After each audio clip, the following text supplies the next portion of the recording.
Part 5 की शुरुआत में दिखाते हैं कि ऑक्शन का दिन होता है। धीरे धीरे सभी गेस्ट आने लगते हैं, बट वहाँ मिस्टर लिन को देख लीसो को समझ नहीं आता कि ये यहाँ क्या कर रहा है, जबकि ये तो इनवाइट भी नहीं है। तभी असिस्टेंट बताता है कि शिनचैन ने लिन को शिंगवान ग्रुप के नाम पर इनवाइट किया है, इसलिए अब लीसो को लिन का वेलकम करना ही पड़ता है। देन ऑक्शन स्टार्ट होता है और लीसो स्टेज पे स्पीच दे के बताती है कि इवेंट का गोल ऑर्फनेज के लिए फंड्स रेस करना है। वो अनाउंस करती है कि स्टेरिसी अब्रुन ड्राइवर सीरीज के नाम से रीब्रांड होगा, जिसमें वॉर जोन्स की शेल काजिंग रिसाइकल होगी और 20% प्रॉफिट चैरिटी को मिलेगा। देन ऑक्शन का पहला आइटम एक पेंटिंग होती है सेल होने के लिए। अब जब उस पेंटिंग पर सब अपनी बोली लगा रहे होते हैं, तब लिन अपने असिस्टेंट से कहता है कि शिंगवान के नाम पर आने वाली हर चीज महंगी से महंगी भी हो तो खरीदनी है, ताकि ग्रुप की इमेज अच्छी रहे। तभी अचानक स्क्रीन पर शिंगचैन और लीसू के इंटीमेट फोटोज आ जाते हैं और पूरे हॉल में हंगामा मच जाता है और मीडिया लीसू पर सवालों की बौछार करना शुरू कर देती है। उस पर गंदे गंदे आरोप लगाती है कि उसने शिंचैन को सेड्यूस करा है, वो 9 साल छोटा है उससे, वो ऐसा कैसे कर सकती है, सिर्फ स्ट्रॉन्ग वुमेन होने का दिखावा करती है, वगैरह वगैरह। जबकि लिन अपने असिस्टेंट को वहीं बिठाकर वहां से निकल लेता है। तभी शिनचैन अंदर आकर सारा ब्लेम खुद पर ले लेता है और कहता है कि उसने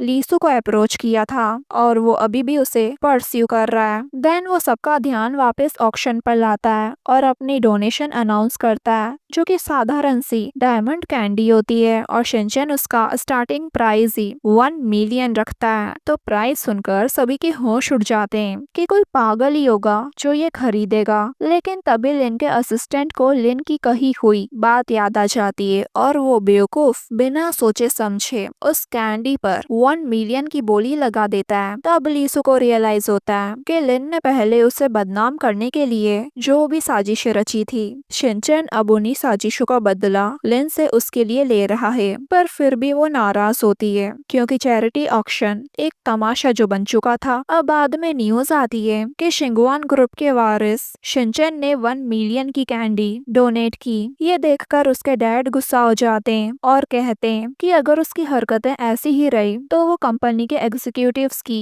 रिस्पेक्ट कैसे जीतेगा। ये लड़का अब्रॉड में रहकर बिल्कुल बिगड़ चुका है। फिर वो अपने असिस्टेंट को ऑर्डर देते हैं कि मिस्टर लिन के पास जाकर कल शिनचैन ने जो गड़बड़ की है उसे संभालो। दूसरी तरफ दिखाते हैं कि घर पर शिनचैन अपने दोस्त शियो के साथ बैठा होता है और शिनचैन ने कैसे उस लिन की बैंड बजाई उस पर ये दोनों बात कर रहे होते हैं। शिनचैन कहता है, मुझे पता था लिन शिंगवान ग्रुप को इम्प्रेस करने का एक भी मौका नहीं छोड़ेगा, पर इम्प्रेस करने के चक्कर में बेवकूफ के 1 मिलियन गए। इस पर उसका दोस्त मजाक में कहता है, तुम काफी स्मार्ट हो, अगर मैं लीसू होता तो सच में मैं भी तुमसे इम्प्रेस हो जाता। तो शिनचैन कहता है, लेकिन वो अभी भी मेरे कॉल्स और मैसेजेस का जवाब ही नहीं दे रही है। दूसरी तरफ असिस्टेंट शिनचैन के डैड के कहने पर लिन से मिलने आया होता है ताकि ऑक्शन में हुई गड़बड़ को संभाला जा सके। पहले तो लिन उसे देख ताना मारता है कि क्या तुम शिनचैन के मैच को ठीक करने आए हो, और फिर ये भी दिखाता है जैसे 1 मिलियन उसके लिए कोई बड़ी बात नहीं है। लेकिन जब दोनों अकेले में बात करते हैं तब लिन का असली चेहरा सामने आता है। अब असिस्टेंट उसे डायरेक्टली वार्न करता है और बताता है कि उसे पता है ऑक्शन में जो इंटीमेट फोटोज लीक हुए हैं वो लिन नहीं करवाए, और अगर वो चाहे तो लिन को इस बात के लिए जेल भिजवा सकता है। अब गुस्से में असिस्टेंट उसका सर टेबल पर पटक कर कहता है कि आगे से वो लीसू के साथ कोई छेड़छाड़ ना करे और उससे दूर ही रहे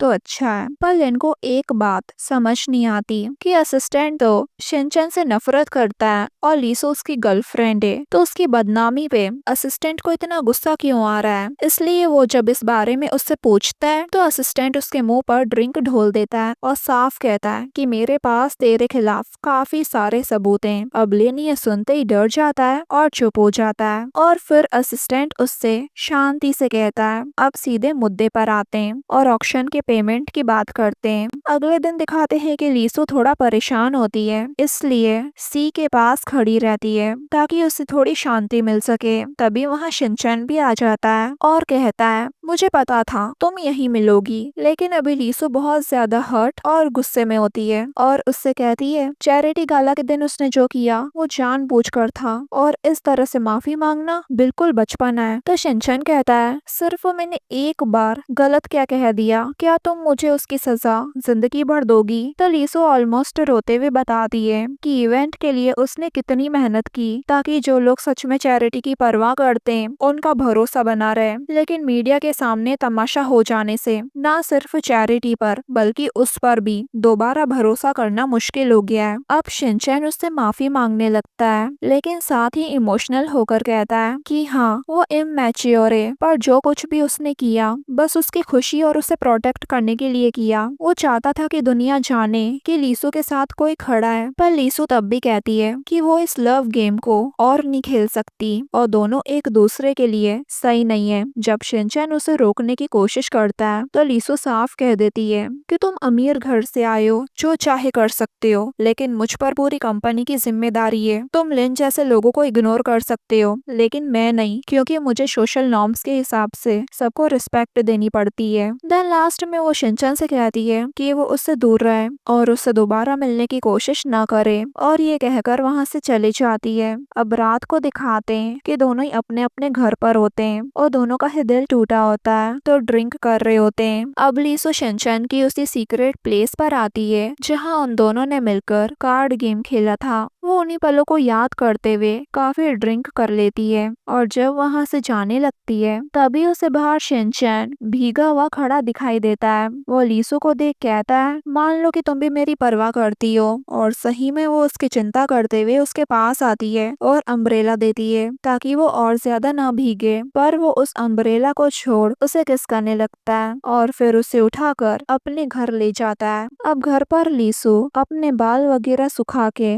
वापस वहाँ से जाने लगती है तो शिनचैन उसे थोड़ी देर के लिए रुकने को कहता है और ये याद दिलाता है कि हमें मिले हुए 103 दिन हो चुके हैं। देन वो दिल से माफी मांगते हुए कहता है कि उसे पता है कि वो बचपना कर गया, लेकिन उसका इरादा सिर्फ इतना ही था कि दुनिया को पता चले कि वो उसके साथ खड़ा है। वो ये भी मानता है कि उसने ज्यादा सोचा नहीं, बस ये चाहता था कि शायद आज वो थोड़ी खुश हो जाए। वो रात दिन बस उसके बारे में सोचता रहता है कि वो क्या कर रही होगी, कहाँ होगी, ठीक होगी या नहीं, और अगर हो सके तो बच्चे की तरह उसके पास रहना चाहता है। अब ये सुनकर लीसु इमोशनल हो जाती है और कहती है उसे भी प्यार और केयर चाहिए, लेकिन हमेशा स्ट्रांग रहने वाले लोगों को संभालने वाला कौन होता है। ये कहकर जाने लगती है तो शिनचैन उसे प्यार से अपने पास खींच लेता है और दोनों उस मोमेंट में खो जाते हैं और कुछ देर के लिए सारी दुनिया भूल जाते हैं। लेकिन जब बात हद से ज्यादा आगे बढ़ने लगती है तो लीसु खुद को संभाल लेती है और उसे रोककर कहती है कि अभी यहीं रुकना जरूरी है और वहाँ से चली जाती है और दोनों के दिल में इमोशंस अधूरे रह जाते हैं। देन दिखाते हैं कि आज शिनचैन के डैड का बर्थडे होता है तो शिनचैन उनके लिए केक लाया है और इवन उसके डैड ने खुद उसकी सारी फेवरेट डिशेस बनाई होती है। देखा जाए तो दोनों में कुछ खास बनती नहीं, पर फिर भी दिल से एक दूसरे की परवाह करते हैं। बावजूद शिनचैन को बताती है कि ये सारी डिशेस खुद तुम्हारे डैड ने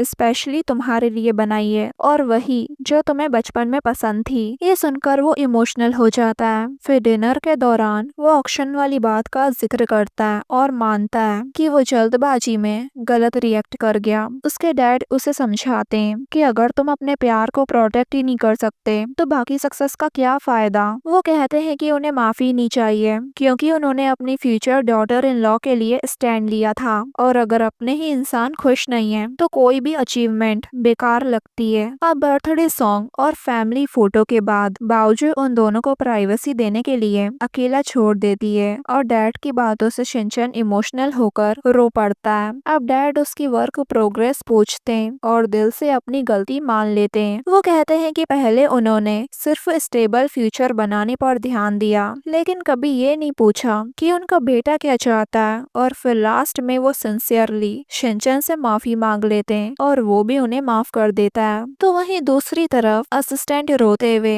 शिनचैन के डैड का बर्थडे अकेले मना रहा होता है। तभी फ्लैशबैक से पता चलता है कि उसकी मॉम मेंटली अनस्टेबल थी और हमेशा उससे यही कहती थी कि तेरा बाप लू जिनहुआ है, जो कि शिनचैन के डैड का नाम है। अब एक दिन असिस्टेंट के मॉम की डेथ हो जाती है तो जिनहुआ को ढूंढने के लिए असिस्टेंट पुलिस के पास जाता है और उन्हें बताता है कि वो मेरे पापा हैं। इसलिए पुलिस शिनचैन के डैड यानी जिनहुआ को पुलिस स्टेशन बुलवाती है और इवन वो असिस्टेंट और जिनहुआ का डीएनए टेस्ट भी करवा लेते हैं। तो टेस्ट से पता चलता है कि शिनचैन के डैड असिस्टेंट के डैड नहीं हैं, पर शायद असिस्टेंट ये बात एक्सेप्ट ही नहीं कर पाया है और उसे लगता है कि उसकी मॉम जिनहुआ की वजह से मर गई। अब अगले दिन दिखाते हैं कि शिनचैन ने अभी अभी कंपनी ज्वाइन करी होती है एज अ एग्जीक्यूटिव सेक्रेटरी के तौर पे, लेकिन उसे कंपनी में काम करने का कोई एक्सपीरियंस नहीं है, इसलिए जायज है कि कोई उस पर भरोसा नहीं करता। अब उसके आते ही एक दो एग्जीक्यूटिव्स उससे पूछते हैं कि जब कंपनी हमेशा से ट्रेडिशनल मॉडल पर चलती आई है तो इतना जल्दी इस पैटर्न को रिफॉर्म करने का रिस्क क्यों लेना। तो शिनचैन सीधा जवाब देता है कि अगर लॉस हुआ तो जिम्मेदारी वो खुद लेगा। एग्जीक्यूटिव्स फिर भी डाउट करते हैं और कहते हैं कि शिनचैन को अभी पूरी सिचुएशन समझनी चाहिए, कंपनी के बारे में जानना चाहिए। तो इस पर शिनचैन क्लियरली बोलता है कि वक्त बदल रहा है और कंपनी को भी बदलना होगा, वरना मार्केट में वो लोग पीछे छूट जाएंगे। आज के टाइम में कस्टमर्स को अलग अलग और बेटर एक्सपीरियंस देना सबसे ज्यादा जरूरी है। शुरू में सबको ये डिसीजन रिस्की लगता है, लेकिन जब असिस्टेंट शिनचैन का सपोर्ट करता है तब जाकर बाकी लोग भी उसकी बात मान लेते हैं। कुछ दिन बाद लीसू को एक नेकलेस मिलता है जो बाओजू ने शिनचैन की तरफ से भिजवाया था। नेकलेस का डिजाइन वही होता है जो शिनचैन ने ड्रॉ करा था और साथ ही एक प्यारा सा लेटर भी उसके साथ होता है जिसमें उसने नेकलेस के डिजाइन का मतलब बताया था। दूसरी तरफ शिनचैन के डैड बहुत खुश होते हैं क्योंकि शिनचैन के मॉल के ऑपरेशन मॉडल को रिफॉर्म करने से काफी यंग लोग अट्रैक्ट हुए थे, यानी वो बिजनेस में अच्छा कर रहा है। और अब बाओजू भी खुश होती है कि अब बाप बेटे के रिश्ते में सुधार आ गया है। लेकिन इसी बीच कंपनी के कंस्ट्रक्शन साइट पर एक हादसा हो गया होता है और इसी वजह से कंपनी के बाहर वर्कर प्रोटेस्ट कर रहे होते हैं। न्यूज आती है कि शिंगवान ग्रुप के कंस्ट्रक्शन के दौरान इलीगल फोर्सफुल डेमोलिशन हुआ, जिस वजह से हादसे में एक इंसान गंभीर रूप से घायल है। अब शिनचैन के डैड कंपनी आते हैं और असिस्टेंट उन्हें बताता है कि कंस्ट्रक्शन साइट पर एक एक्सीडेंट हो गया है। एक रहने वाले ने घर खाली करने से मना कर दिया था, तो डेडलाइन पूरी करने के लिए फॉरमैन ने जबरदस्ती तोड़ फोड़ करवाना चाहिए और इसी में कोई जख्मी हो गया है। ये सुनकर शिनचैन के डैड परेशान हो जाते हैं, लेकिन फिर शांति से कहते हैं कि अभी सबसे ज्यादा जरूरी है लोगों को शांत करना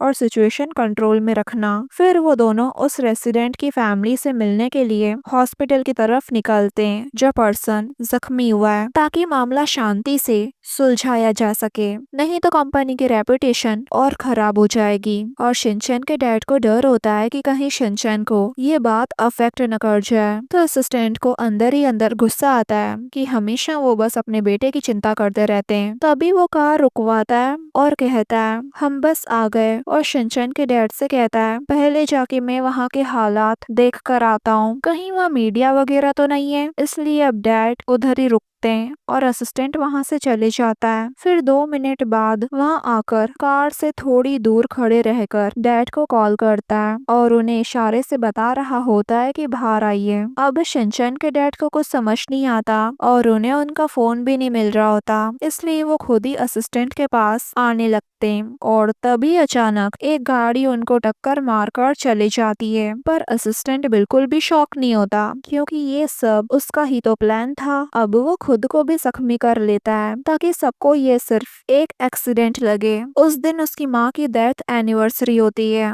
और पास्ट में मिले ह्यूमिलिएशन का बदला लेने के लिए ही उसने आज के दिन को चुना। एक फ्लैशबैक में दिखाया जाता है कि असिस्टेंट ने पूरी साजिश पहले से ही प्लान करके रखी थी, जो उसके घर में एक पेंटिंग के पीछे छुपी हुई प्लानिंग से क्लियर हो जाता है। प्रेजेंट में दिखाते हैं कि असिस्टेंट शिनचैन के डैड को हॉस्पिटल लेके आता है और उनका ऑपरेशन हो रहा होता है। जैसे ही ये बात बाओजो, शिनचैन और लीसू को पता चलती है तो वो सब भागते हुए हॉस्पिटल आते हैं। शिनचैन तो असिस्टेंट को दोष देने लगता है कि उसने डैड का ख्याल क्यों नहीं रखा, तो लीसू उसे समझाती है कि असिस्टेंट को अभी ट्रीटमेंट की जरूरत है, इसलिए अब उसकी चोट देखते ही शिनचैन उसे छोड़ देता है और वहीं बैठकर रोने लगता है और लीसू बाओजू को संभाल रही होती है और शिनचैन को देख हेल्पलेस फील करती है। अब पूरे 4-5 घंटे बाद ऑपरेशन थिएटर में से नर्स बाहर आती है और उन्हें बताती है कि वैसे पेशेंट ठीक है पर कोमा में चले गए, इसलिए अभी उन्हें क्लोजली मॉनिटर करने की जरूरत है और अभी हम उन्हें आईसीयू में शिफ्ट कर रहे हैं। अब थोड़ी देर बाद जब लीसू बाओजू और शिनचैन के लिए कुछ खाने के लिए लेने बाहर जाती है तब एक सस्पिशियस पर्सन से टकरा जाती है और वो लीसू से माफी मांगकर चले जाता है। फिर लीसू शिनचैन को आकर कुछ खाने के लिए देती है और समझाती है कि अभी वो ऐसे टूट नहीं सकता, उसे अपने डैड को संभालना है और कंपनी की जिम्मेदारी भी उसके ऊपर है। ये कहकर बाहर चले जाती है।